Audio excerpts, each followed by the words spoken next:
Amém? Então nós vamos fazer uma continuação, não é? Estamos a falar das bênçãos, e que dissemos que são 8, e nós só vimos 3. E dissemos que, na verdade, Deus nos abençoou, no verso número 4, a sermos santos e irrepreensíveis. Não é isso aí?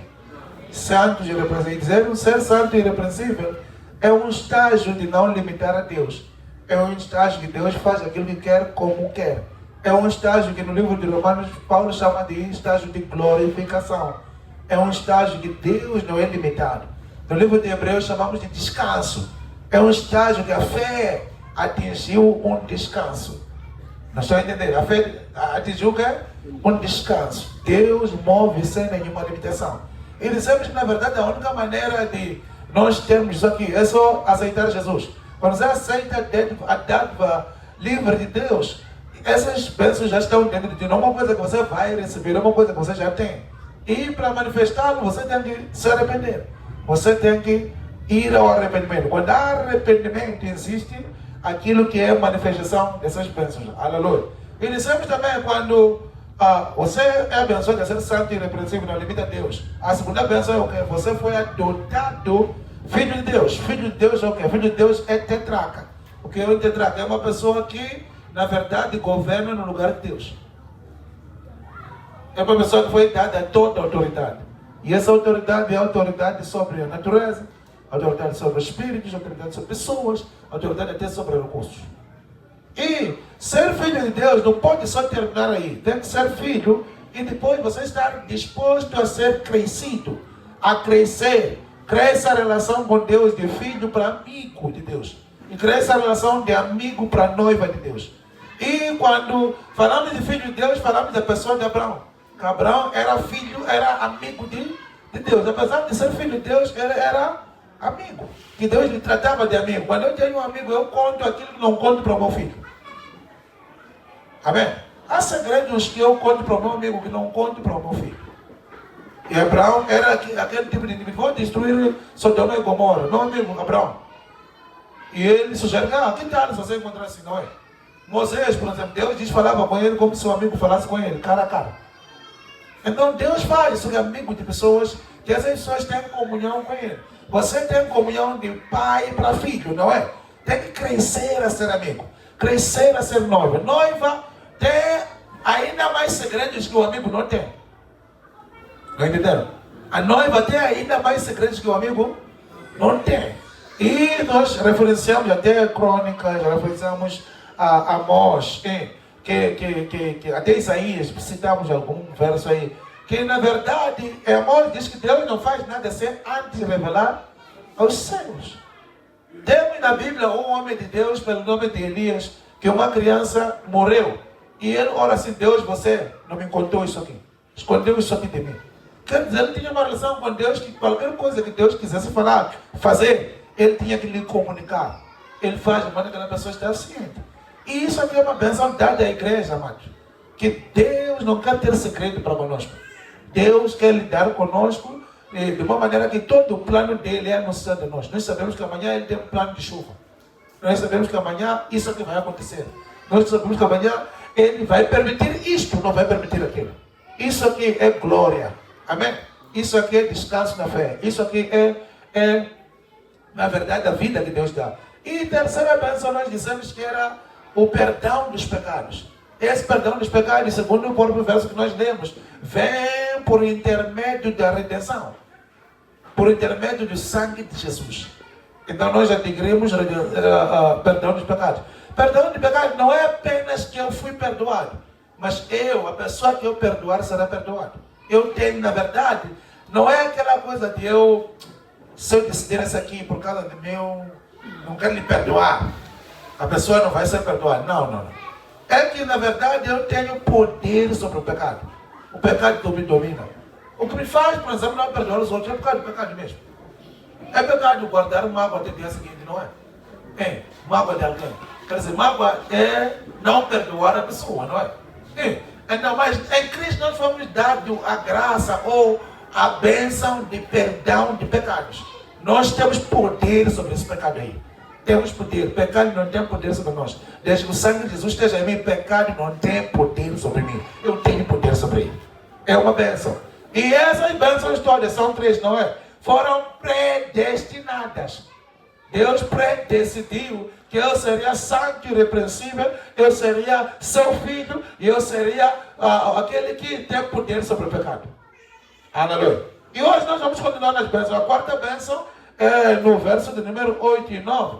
Nós temos ali que ele derramou na abundância da riqueza da sua graça, derramou sobre nós toda a sabedoria e entendimento. Algumas das vossas versões falam de entendimento, revelação. Não é? Sabedoria. Fomos dados a bênção da sabedoria e entendimento. Ele derramou, não é alguma. Está vendo ali nessa versão, tem 2 vezes todo. Toda sabedoria, todo entendimento. Algumas versões dizem conhecimento, né? É tudo para explicar a mesma coisa. Prudência, algumas versões. Prudência, conhecimento, entendimento, quer dizer, em inglês dizemos insight. Profundidade. Então, na verdade, está a dizer que nós, a igreja de Deus, diga Deus, você é a igreja de Deus, foi dado toda a sabedoria, todo o conhecimento, todo o entendimento. E isso aqui, por que é assim? Deixa eu explicar por que é assim isso aqui. É porque, na verdade, quem é o cabeça da igreja?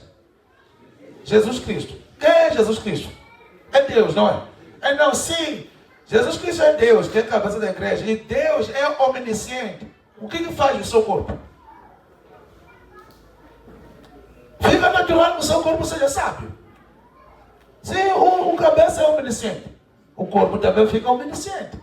O corpo faz sentido ter toda a sabedoria, ter toda a prudência. Porque o cabeça é toda a sabedoria e toda a prudência. Então, isso aqui é muito importante. A igreja naturalmente fica sábia. Porque o cabeça é sábio. E depois, essa história de a igreja ter sabedoria, revelação, sabedoria e conhecimento é uma coisa muito bem profunda. Efésios capítulo número 3, verso número 10. Diz que a igreja deve ensinar as hostes celestiais a multiforme sabedoria de Deus. Você não sabe o que quer dizer isso aqui? Quer dizer que a igreja, eu e você, temos graça de ensinar aos anjos a sabedoria de Deus. Nós temos que dar aulas aos anjos a respeito do tema da sabedoria de Deus. Isso aqui é bem profundo para nós. Que nós fomos abençoados por Deus. Fomos garantidos por Deus. Fomos predestinados por Deus para ter toda a sabedoria, todo o entendimento, para que nós, na verdade, podemos dar aulas aos anjos a respeito da sabedoria de Deus. Aquilo que os anjos não sabem, nós temos direito de saber. Onde os anjos não entram, nós temos direito de entrar. Aleluia.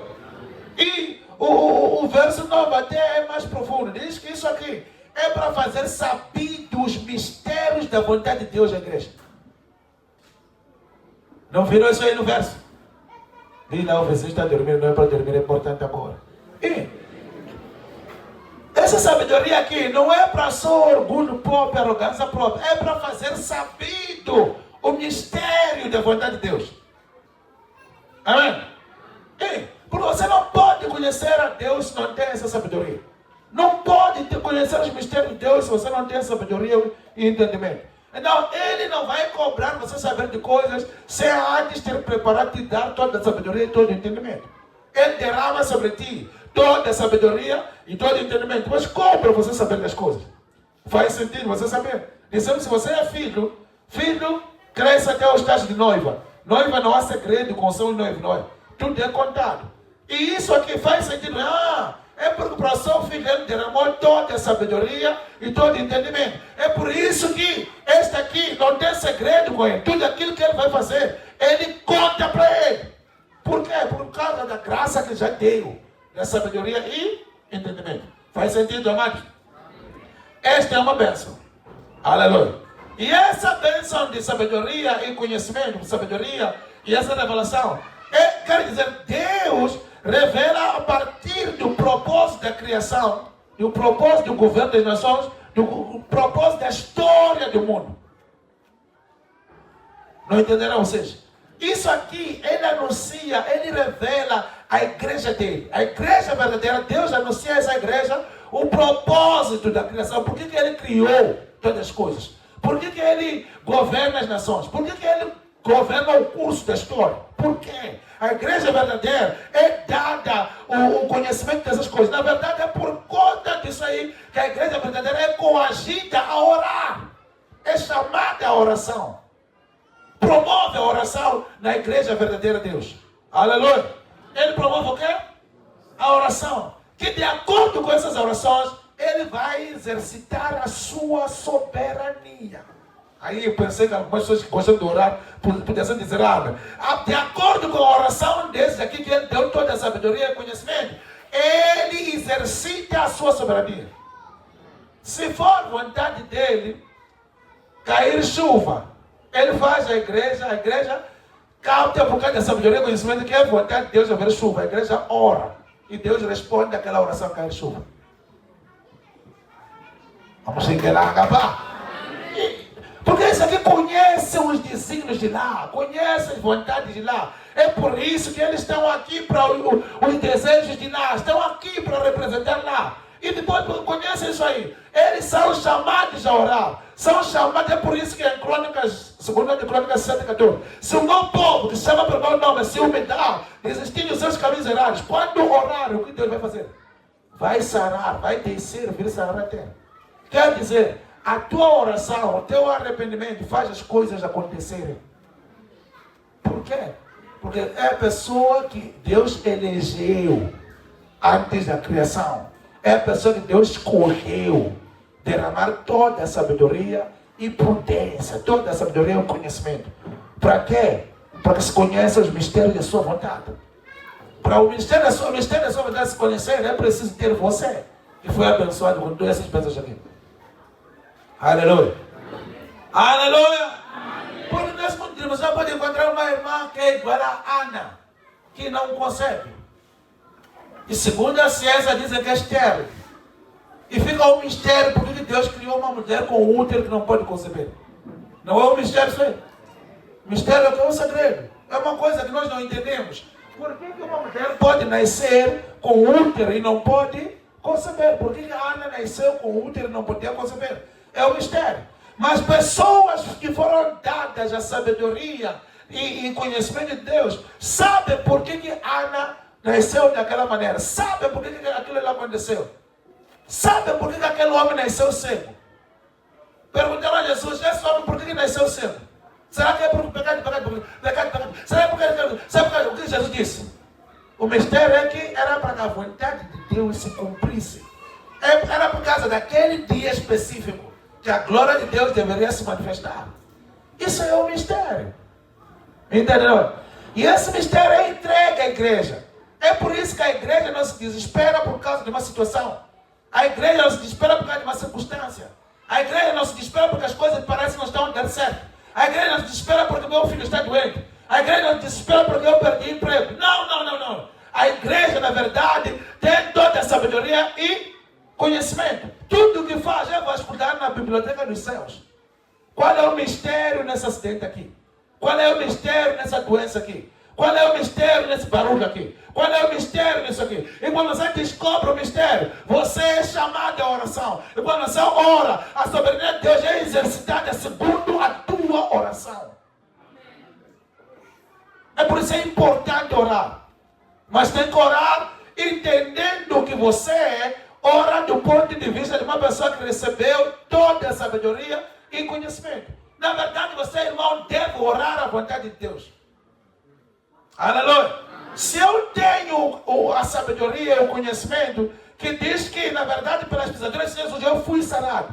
Isso aqui está instalado no meu sistema. E depois uma enfermidade acontece aqui. Pensa que eu vou me desesperar? Não me desespero. Eu só sei, esse mistério da cura de uma enfermidade terminal está na minha oração. Eu descubro essa verdade e depois oro. E o poder de Deus faz a coisa acontecer. A cura acontece. Esse ciclo vicioso que tem que acontecer nas nossas vidas. Está claro, amados? Deus, executa a sua soberania segundo as nossas orações. Quem somos nós que executa segundo as suas orações? Somos nós que somos santos e irrepreensíveis, aqueles que não limitam Deus, aqueles que não vivem segundo o mundo tridimensional.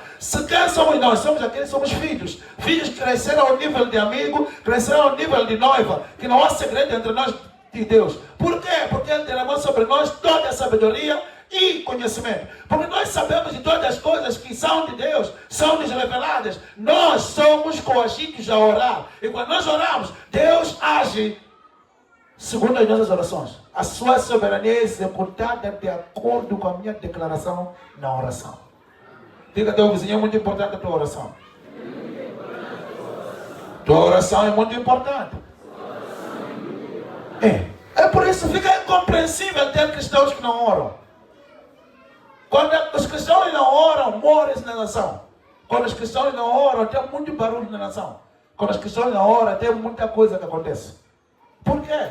Porque deviam orar a partir do ponto de vista da sua identidade. Deviam orar a partir do ponto de vista de saber que tem todo o conhecimento, tem toda essa sabedoria.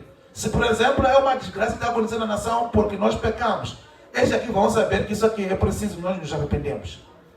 Se não é isso, é um ataque diabólico. Eles aqui são pessoas que devem se engajar na batalha espiritual. A sua oração é muito importante. Mesmo no fundo dos filhos, vimos no outro dia que Apocalipse diz que o julgamento das nações vai depender das orações dos santos. Santos quem são? São a igreja. Tuas orações são muito importantes. É por isso que você tem que passar a orar de verdade. Não orar aquilo de brincadeira. Amém? E a quinta bênção. Entenderam a quarta bênção, não é? Qual é a quarta bênção? Sabedoria e conhecimento. Muito obrigado, Papa Blancourt. E depois, no verso 10, diz que faz convergir todas as coisas. Céus e terra, faz convergir tudo isso aqui na pessoa do Senhor Jesus. Então, a quinta bênção é a união de toda a criação. Toda a criação está conectada a Jesus. Não entenderam vocês? Em Cristo são conectadas todas as coisas. Toda a criação está conectada a Jesus. Essa bênção é muito precoce, é muito bem profunda. Aleluia! Deus delegou à igreja autoridade sobre coisas nos céus, coisas na terra. Ele deu à igreja a autoridade de determinar até seus tempos. É por isso que tem aquele verso que muitos se contam nas igrejas que o que nós concordamos na terra será concordado nos céus. O que ligamos na terra será ligado nos céus. Está ligado. Como é que você liga uma coisa na terra que vai se ligar nos céus? É por causa dessa bênção aqui. Que foi colocado esse direito à igreja. Por que foi colocado à igreja? Voltando para Efésios, nós lemos que quando ele chegou, sentou ao trono, Jesus foi levado ao trono à direita do Pai. O que aconteceu? Todo o governo, poder e tudo foi dado a ele, não é? O governo das nações, o governo, o propósito da criação, o governo da história, foi colocado ali, não é? E depois, quando é colocado aí aos seus pés, ele virá o cabeça da igreja. Quer dizer, toda a criação foi conectada a ele. Ele está sentado ao topo, ao apogeu. E toda a criação está ligada a quem? A ele. E, na verdade, essa autoridade aqui que Jesus recebeu por causa do sofrimento dele, obediência dele, entregou à igreja. Toda a criação deve ser governada pela igreja. Toda a criação deve receber ordens que procedem da parte da igreja. Então a igreja não pode ser dorminhoca. A igreja não pode dormir. A igreja tem que governar. A igreja tem que reinar. Pensei que você disseram. A igreja tem que fazer alguma coisa útil, aleluia. A igreja foi dada autoridade. Amém? E o tempo em si é determinado pela igreja. A igreja pode dizer que, ok, isso aqui acaba. Tem pessoas na Bíblia, pela história, que faziam coisas que assustam. Diziam que, ok, 3 anos e meio não vai chover. Isso é uma situação tão natural que os céus decidem, não é? Mas o ser humano que está aqui na terra já dizer que 3 anos e meio não vai fazer o quê? E não chover de verdade. E quando ele decidir que agora é tempo de chuva, cai a chuva. A chuva cair. Essa pessoa aqui tem autoridade que entende que tudo está ligado a Deus. Deus é quem dita, Deus é quem ordena, Deus é quem decide que tempo fazer o quê, que tempo não fazer o quê. E a igreja tem esse poder. Eu e você, como igreja, ligados a Cristo, nós temos essa autoridade. Essa autoridade vem de onde? A bênção passada está bem ligada a isso aqui. Não é porque eu decido que quero fazer isso aqui. É porque eu sou capaz de discernir a vontade de Deus. Se eu tenho toda essa sabedoria, todo entendimento, eu comungo com Deus, eu conheço os segredos de Deus, eu sei dizer que Ele tem o plano de punir isso aqui. E eu subo na poleia. É como se eu fosse boca dele para anunciar aquilo que Ele quer anunciar. Que isso aqui basta. E basta mesmo. Isso aqui sim mesmo. Me entende, não é? E é aqui onde reside a verdade. Que toda a criação, toda coisa depende da proclamação da igreja. É por isso que nós oramos, proclamamos. Fazemos o quê? Proclamamos. É essa proclamação que gere o mundo. Aleluia! É por isso que Deus prepara o melhor tempo para a sua igreja. A igreja tem que manifestar glória a vocês. Igreja, sou eu e você. Temos que manifestar glória. Você não pode ser qualquer um. Tem que caminhar como uma filha de Deus. Tem que caminhar, sabendo que eu aqui sou embaixador. Eu não sou daqui. Estou convosco, mas não sou vosso. Estou para o vosso bem. Aleluia. Por na verdade, eu entendo a vontade de Deus para a criação. O que Ele quer. Eu entendo o tempo de Deus. Eu entendo tudo isso aqui. E eu estou aqui para declarar isso aí acontecer. Deus vai agir segundo a minha declaração. E depois, essa bênção é, na verdade, dependente do discernimento. Saber discernir a vontade de Deus. Se você sabe discernir a vontade de Deus, você sabe discernir o tempo das coisas. A hora das coisas. Como é que isso pode acontecer? Quando é que deve acontecer? Quando é que não pode acontecer? Aleluia. É por isso mesmo as guerras internacionais, alguns de nós conversamos aqui convosco, dizendo isso aqui não vai chegar até aqui. Como é que sei isso aí? É para a gente discernir a vontade de Deus, não a vontade daqueles irmãos ali.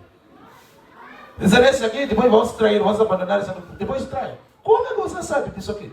Discernir a vontade de é tua identidade, isso aí. Não é uma coisa que você ainda vai receber. Vai orar para receber, já tem. Você ora para tirar o lixo que te impede de manifestar isso. Arrepende-se, não é? E depois, o nível mais alto de discernimento, sabe qual é que é, amados? É discernir pessoa, espaço e tempo. Gostaria de conversar convosco aqui por um tempinho, não é? O nível mais alto de discernimento, qual é que é? É discernir o quê? Pessoa, espaço e tempo. Quem é a pessoa que eu tenho que ter encontro com? Onde eu tenho que ter encontro com a pessoa? Quanto tempo tenho que levar com a pessoa? A que horas? Isso aqui é muito importante. Nossa desgraça e nosso progresso depende disso aqui. Nós não discernimos quem conversamos com. Não discernimos quem dissemos o quê. Não dissemos o quê. Não discernimos onde ir e onde não ir. Não discernimos que hora ir ou não ir. É por isso que nos metemos nessa rede. Você vai namorar com uma pessoa que você não deveria namorar com. Só vai se arrepender enquanto tudo já caiu, não é? Você vai a um lugar onde você não deveria estar naquela hora. E só vai se arrepender quando tudo deu errado, não é? E você vai na hora onde você não deveria ir. Vai se arrepender quando tudo já não está funcionando. Falei boa coisa hoje? Então, todo irmão que está aqui, quando você de verdade recebe essas bênçãos da fé, o que vai acontecer contigo? Você vai ter um discernimento claro de pessoa. Quer dizer, você sabe dizer que essa pessoa não presta, sem a pessoa dizer nada. Você sabe dizer que essa pessoa não pode gastar meu tempo com. Você sabe dizer, não é esta hora que eu tenho que fazer isso aqui. Você sabe dizer que não é esse lugar que eu tenho que ir. Alguns de nós estamos na área de negócio, não. O que nós fazemos? Nós, às vezes, investimos quando não é tempo de investir. Amém? Às vezes, nós fazemos parceria com pessoa errada, por não termos esse discernimento aqui. Não temos essa bênção aqui da união com Cristo. A união da criação com Cristo. Nós não temos.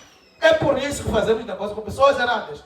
É por isso que fazemos negócio no tempo errado. É por isso que levamos aquilo que nós não precisamos.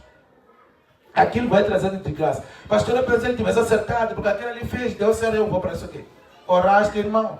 Você deveria saber que você é uma pessoa que é santa e irrepreensível. Quer dizer, não vive do sistema daqui. Saber que você é filho de Deus. Ser filho de Deus vive daquilo que teu pai dá, não é?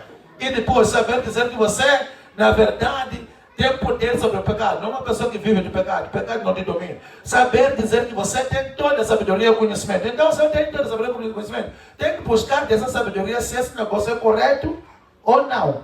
Tem que buscar dessa sabedoria se esse negócio não. E depois, essa benção de, na verdade, conexão, conversão de tudo a Cristo. Saber se é o tempo certo de fazer o negócio ou não. Discernir pessoa, espaço e tempo. Outros não é tempo de namorar, já está namorando. Tem pessoas que vivem para ir atrás da desgraça na vida deles por causa disso, que não tem discernimento de pessoa, espaço e tempo. Outro é tempo de escola, mas em vez de ir à escola, está a namorar. Entende, não? Não é o tempo daquilo ali, mas nós não sabemos fazer discernimento do tempo. Outro é tempo de dormir, mas você está conversando. Tem pessoas que gastam tempo a conversar em vez de dormir. Outro é tempo de trabalhar, mas está brincando. Outro é tempo de organizar a casa, mas está conversando com a vizinha. Outro é tempo de cozinhar, mas está a jogar game. Tempo de cozinhar, mas está a assistir novela. É assim como nós destruímos nossa vida. E depois discute com o marido e diz que aquele é confuso. Quando o marido não é nada confuso, é que você não tem o discernimento. Não sabe fazer a separação das águas. Aleluia! Tem que ter o discernimento da pessoa, do espaço e tempo. Às vezes, mesmo o próprio ajuda que nós damos, você tem que ter o discernimento de quem você ajuda, quem não ajuda. Aleluia! E dei conselho ao irmão que cozinhava comida, ia para lixeira de Novar, lixeira ali no Novar. Chegava, servia comida, aqueles irmãos estão aqui, ali. E depois me dizia que está fazendo obra de Deus. Eu disse, não acredito que você está fazendo obra de Deus. A maioria daqueles irmãos que estão na lixeira de Novar, na verdade, estão ali por causa de drogas. Roubaram tudo que se rouba em casa, já não tem nada, não é? E depois vai ficar na lixeira. E lá, ali na lixeira vamos deitar alumínio, vamos deitar aquele ar-condicionado que funcionava mal, vamos deixar. E eles catam aquilo ali, separam. E tem pessoas que vão comprar ali mesmo. Compram ali, depois levam aquele dinheiro, compram o produto ali mesmo. E depois aparece você que vai oferecer aquela comida. Ele já tem uma vantagem, não compra a comida, aquele dinheiro que ficou é para troca. Você está a ajudar Satanás a crescer. Por causa de discernimento, eu não vou fazer boa obra. E aquele sítio ali nunca pode ser exterminado desde que tenham pessoas que vão dar comida àquela gente. Aquela gente nunca vão sair dali. É o lugar correto para viver. É o lugar correto para se drogar. Se tem comida, não tem problema. Amém? Mas se você tem discernimento, sabe dizer por que eu tenho que dar a pessoa. Quem é a pessoa que tem que dar? Quando é que tem que dar a pessoa? E a tua dádiva, uma pessoa revoluciona a vida da pessoa. Não entenderam vocês? Aquilo que você dá à pessoa muda a vida da pessoa. Não é uma coisa que lhe incentiva a continuar mendigo. Não é uma pessoa, coisa que... Muitas vezes você encontra alguém com receita de hospital na paragem, a pedir dinheiro, né? E você chega ali, não tem discernimento, só chega ali, entrega o dinheiro e vai comprar. Dá lá 30 minutos, você dá a volta e encontra aquela senhora com a mesma fatura. Quer dizer, sabe o que lhe incentiva a ficar ali? É que as pessoas vão me dar. E aquela senhora nunca sai daquela condição de mendigo. Você não está a ajudar a pessoa, nem está a ajudar a nação. Aleluia! Não está a ajudar. Por que não temos discernimento? E muitos fazem isso aqui. Fazem em nome de cristianismo, quando é religião. Tem que ter um discernimento claro daquilo que você faz ou deixa de fazer. Hoje, uma puta pessoa pode não ser deficiente. Mas cria uma maneira de ser deficiente para não se pedir. E por nós não temos discernimento, estamos a dar. E o número daquele tipo de pessoas que fazem aquilo ali não reduz. Aumenta. Estamos a destruir nossa própria nação. Por causa disso aí. Alguns de nós até é família mesmo, irmãos. Que decide um jovem que não quer trabalhar, não quer fazer nada. Tudo que vai fazer, eu tenho 7 irmãos. Ou tenho 8 irmãos. Ou tenho 3, todos trabalham. Eu vou mandar mensagem para você aqui hoje, na segunda. Que é para a mana, hoje não tem energia, você vai mandar dinheiro. Vou mandar na terça, dinheiro é para a mana, hoje não tem comida. Teus sobrinhos vão dormir, mandar. Na quarta, toda semana. E todos os dias ele tem mensagem que manda para alguém. E você já sabe dizer que basta teu irmão mandar mensagem, na lista das mensagens dele, estou a pedir. Nunca ouve, como é que estão meus sobrinhos? Como é que manda está? Não se importa contigo, se importa com o teu pulso. E se você não tem discernimento de pessoa, você não está ajudando teu irmão. Se você tem discernimento de pessoa, você chama teu irmão, senta aqui, mano, o que você sabe fazer? Tem jovens ali que estão a lavar carros. Eu vou te comprar uma máquina de carros. Vai lá fazer teu próprio negócio. Você investe uma vez, teu irmão fica alguém. Estão ouvindo a dizer? Em vez de você investir, todos vocês vão lidar comigo. Você vai descobrir que aquele teu irmão ali, às vezes, leva dinheiro, está a beber todo aquele dinheiro, nunca fez nada. Por quê? Porque vocês olham para ele como um bianguan, na verdade, vocês lhe fazem um bianguan. Ele não é um bianguan, ele tem um potencial. Só está cegado com o diabo para não ver glória. Vamos lá ter discernimento. Receba a graça de Deus para ter a unidade de toda a criação. Aleluia! Entenderam, não é? Eu oro que Deus te conceda discernimento espiritual. Eu oro que Deus te dê discernimento de pessoas, discernimento de espaço, discernimento de tempo. Aleluia! Está claro, você que é amado? Discerne. Quanto tempo você conversa com quem? Discerne. Onde conversa com essa pessoa? Discerne. Aleluia. Hoje já, pastor, você vai me despachar. Cuidado, eu tenho que atender 5 pessoas sentadas ali. E depois, você senta ali, eu tenho que discernir o que você vai dizer. Aquilo que não tem valor, sei só que você está dizendo, já não tem nada a ver. Como tu conversa? Dá espaço para os outros. Se eu sentar contigo, você vai sentir-se por muito tempo. Mas aqueles outros vão me levar outro dia. E depois para tudo na minha vida. Por causa de falta de discernimento. Tem que saber dizer, chanter, já chega. Já está, fecha assim, já está, não está despachado. Aquilo que você tinha que fazer, já fez, vai. E dou espaço para a vida continuar. Amém? Mesmo os amigos brutos de bolso, tem que saber quanto tempo você conversa com, quanto tempo você fica com ele no WhatsApp. Saber dizer, estou a trabalhar, não posso continuar conversando contigo a trabalhar, vou me distrair. Conto isso e continuo. Aleluia. E depois vamos para a sexta bênção. Sexta bênção é o verso número 11. Que diz que fomos predestinados, não, fomos, na verdade, feitos herdeiros. Algumas versões traduzem isso aí um bocado errado. Dizem que nós fomos dados de herança. Não. O original é claro, diz que nós fomos feitos, algumas versões, por exemplo, King James, que vocês têm, diz que nós fomos feitos de herança. Essa aí é correta. Dizer que nós fomos feitos o quê? Herança. Aleluia. Aleluia. Nós fomos feitos herança. Fomos feitos herança. Fomos feitos herança. Ser feito herança é uma coisa mais simples de ser explicado. Sabe o que quer dizer que é ser feito herança? Quer dizer que Deus é teu dono. Deus é o dono da herança. Deus é o dono da herança. Deus é o teu dono. Nós fomos feitos propriedade dele. Deus é meu dono. Eu sou a herança dele. Eu sou o quê? Herança dele. E na verdade, tudo aquilo que eu tenho é herança, é o quê? É de Deus. É propriedade de Deus. E ele tem uma responsabilidade total de mim. Dizer que eu sou a herança de Deus, sabe o que quer dizer o quê? Quer dizer que na verdade Deus é responsável de mim, 100%. O dono da herança é responsável da herança, não é? Eu sou responsável da herança, não é? Deus é responsável de tudo a meu respeito. Ele é responsável. Aleluia. Então, você tem que conhecer a vontade do seu dono na hora de manifestar a glória do seu dono. Não entenderam vocês? Para manifestar a glória do seu dono, você tem que conhecer a sua vontade. Você vai responder, vai refletir o dono. Aleluia. A sétima bênção, ele nos fez para o louvor da sua glória, no verso número 12.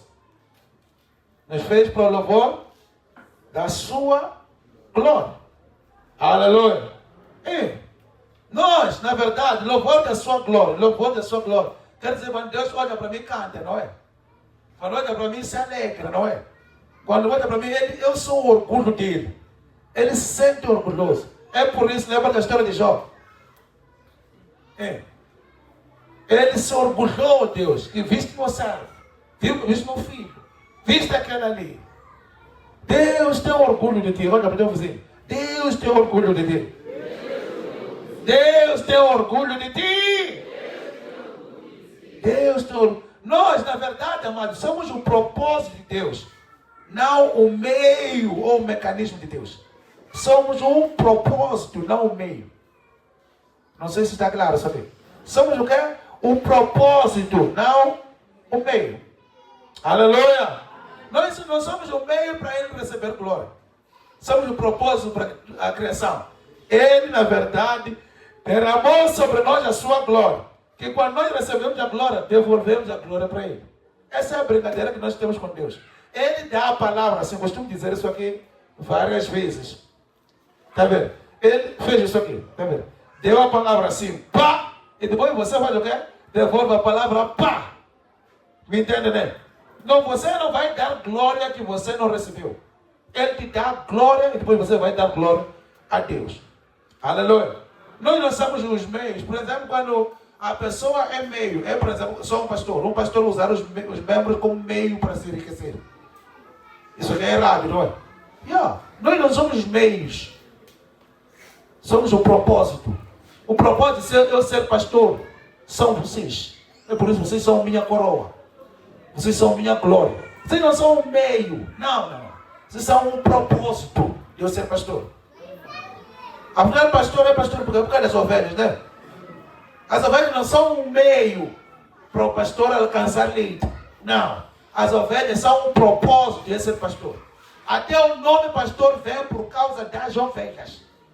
Sem as ovelhas não temos pastor. Sem dizer é pastor de quem? Entende não? Então, Deus derrama glória sobre nós. E nós levantamos essa glória de volta para Ele. Aleluia! É por isso primeiro Ele nos dá glória. É por isso primeiro Ele derrama a glória. E depois nós glorificamos Ele. E depois Ele se orgulha de nós. E depois nós somos para o louvor da sua glória. E depois quando Ele senta, observa como eu vivo. Satanás dizer que agora naquela cova ele não vai passar. Naquela cova aquele jovem vai cair. Ali ele não consegue. Ali não consegue. Ali não consegue. É Satanás diz aí. Deus não fica com essa tensão aqui. Quita ele cair. Quita. Não. Deus não fica. Diz, olha Satanás, veja meu filho como vou fazer. Olha o triplo que vai dar. Olha. Pá! Passou. É Deus isso aí de mim. Não entenderam vocês? Ele fica com entusiasmo. Com certeza que eu vou ganhar. Eu vou conseguir, eu vou chegar lá. Não falha nada, eu consigo. Não importa o que você faz, diabo. Não importa se você mata os filhos de Jó. Não importa se você leva a fortuna dele. Não importa a enfermidade no corpo dele. Mas ele é para o louvor da minha glória. É por isso que Jó disse, eu sei que o meu Redentor vive. Por isso vou chegar amanhã. Não importa a circunstância. Eu chego lá. Eu estarei lá. Porque sou para o louvor da sua glória. Eu estou aqui para o orgulho de Deus. Eu estou aqui. Está vendo? Isso é a bênção de Deus. Aleluia. E a última bênção. Estamos a fechar hoje. Ele nos selou com o Espírito Santo. Ele fez o quê? Para a igreja, uma igreja verdadeira, a igreja tem que escolher a verdade. Tem que fazer o quê? E essa escolha de verdade é escolher o Evangelho como a verdade. Escolher a mensagem desse livro aqui como a verdade. Escolher a boa nova como a verdade. Não sei se estão a ouvir. Tem que escolher o Evangelho como que é? A verdade. Tem muitas verdades na vida. Mas você deve escolher o Evangelho como a verdade. Se você escolhe o Evangelho como a verdade, é como plantar a minha vida no Evangelho. Deve levar um pau. Pum, meter no solo, não é? Plantar. Eu meto minha vida no Evangelho. Isso quer dizer, o Evangelho vira o padrão da minha vida. O Evangelho vira o quê? O padrão da minha vida. Vira o padrão da minha vida. Aleluia. Quer dizer, vira a verdade a respeito da minha vida. Quando eu recebo o Evangelho como a verdade, um sistema de verdade é instalado dentro de mim. Quando eu recebo a palavra de Deus como a verdade, quando eu recebo a boa nova como a verdade, um sistema de verdade estabelece de dentro de... Aleluia. Estabelece isso aqui dentro de mim. E isso aqui facilita o Espírito Santo a obrar dentro de mim. Não entenderam? Facilita a obra do Espírito Santo na minha vida. E o Espírito Santo faz o quê? De acordo com essa verdade, ele forma o caráter de Jesus em mim. Ele fabrica o caráter de Jesus em mim. Mas esse trabalhar de fazer Michela como Jesus tem a ver com Michela plantar a sua vida no Evangelho. Plantar a sua vida na palavra de Deus. Plantar a sua vida na palavra de Deus. E a palavra de Deus, na verdade, vira a sua verdade, o seu sistema. Bem-aventurado o homem que não segue o conselho de ímpio, mas medita na palavra de Deus, não é? Salmo 1. Quer dizer o que é isso aqui? A pessoa planta a sua vida no Evangelho, na palavra de Deus. Que as pessoas vão dizer, dizer, as normas de lá vão dizer, mas se essas normas são contrárias a essa palavra, eu não levo isso. Eu vivo da verdade. E essa é a verdade que o Espírito Santo usa para formar a personalidade de Jesus em mim. Criar a pessoa de Jesus de mim. Aleluia! Isto é muito importante, irmãos. Porque Ele faz Jesus em mim. Isso quer dizer, eu estarei cheio da palavra de Deus. Que cheio da palavra de Deus quer dizer cheio do Espírito Santo. Cheio da palavra de Deus é igual a cheio do Espírito Santo. É igual a dizer cheio de Jesus. Quando nós escolhemos receber a palavra de Deus como a verdade, o Espírito Santo sela essa verdade. Quando você escolhe levar essa pregação como a verdade, o Espírito Santo vem como o quê? Um selo, um carimbo.